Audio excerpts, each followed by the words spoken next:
बाल गंगाधर तिलक का जन्म 23 जुलाई 1856 को महाराष्ट्र के रत्नागिरी में हुआ। वह बचपन से ही बड़े स्वाभिमानी तथा उग्र स्वभाव के थे। इनके पिताजी का नाम गंगाधर रामचंद्र तिलक था। इनके पिताजी एक अध्यापक थे और संस्कृत के विद्वान थे। इनकी माताजी का नाम पार्वती बाई था।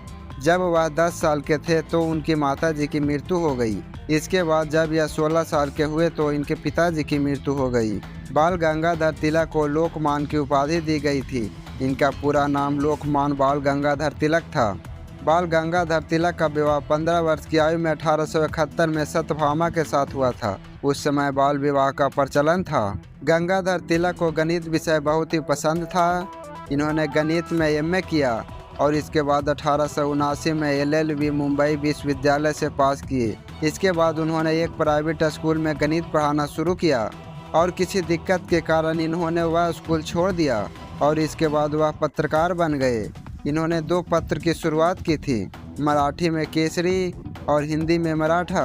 इनका मानना था कि देश की आज़ादी की लड़ाई में पत्रकारिता की अहम भूमिका होती है। जब हमारा देश प्लेग नाम की बीमारी से जूझ रहा था तब बाल गंगाधर तिलक ने देशवासियों की सेवा के लिए हिंदू प्लेग अस्पताल की शुरुआत की, जहां पर लोगों का फ्री में इलाज किया जाता था। बाल गंगाधर तिलक देश की शिक्षा व्यवस्था को लेकर काफ़ी चिंतित थे। 1880 में पुणे में इन्होंने न्यू इंग्लिश स्कूल की स्थापना की, जिसमें 2000 विद्यार्थी हो गए थे। उनका मानना था कि यदि हम अंग्रेजों द्वारा दी गई शिक्षा को प्राप्त करेंगे तो इनसे अंग्रेजों को भारत पर कई वर्षों तक राज करने का अवसर मिलेगा। इससे हमारे देश को क्या फ़ायदा होगा।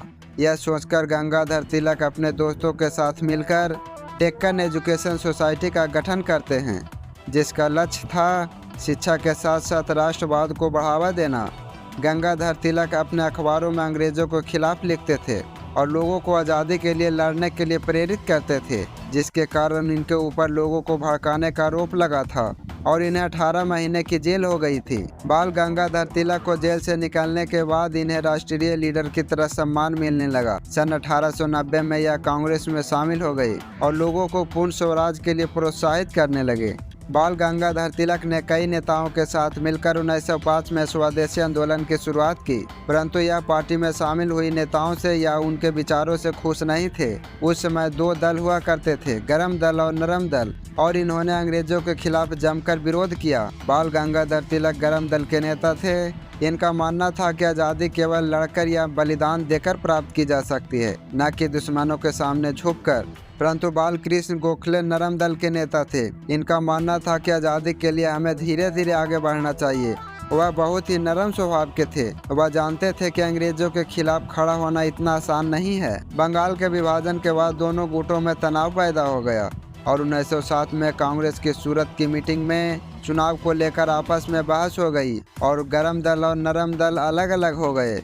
1908 में 2 बंगाली युवकों ने कोलकाता के अंग्रेज मजिस्ट्रेट को मारने के लिए एक बम फेंका। इसके बाद एक ने आत्महत्या कर ली और एक को फांसी हो गई। बाल गंगाधर तिलक पर अंग्रेजों के खिलाफ नस्ल भेद का आरोप लगाया गया और इन्हें एक बार फिर से 1909 में 6 साल के लिए जेल जाना पड़ा।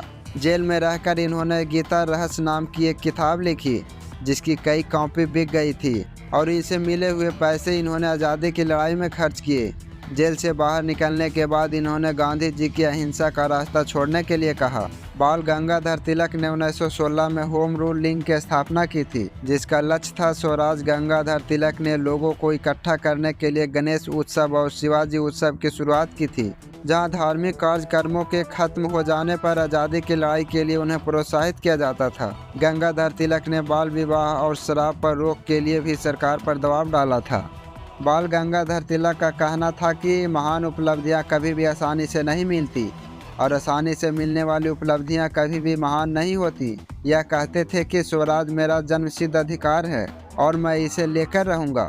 गंगाधर तिलक गांधी जी से पहले आज़ादी की लड़ाई के लीडर माने जाते थे। बाल गंगाधर तिलक एक क्रांतिकारी थे। महात्मा गांधी ने बाल गंगाधर तिलक को आधुनिक भारत का निर्माता कहा था और लाला लाजपत राय ने बाल गंगाधर तिलक को भारत के दौड़ने वाली शेर और नेहरू जी ने बाल गंगाधर तिलक को भारतीय क्रांति का जनक कहा था। गांधी जी के विद्रोह में भी वही मुद्दे होते थे।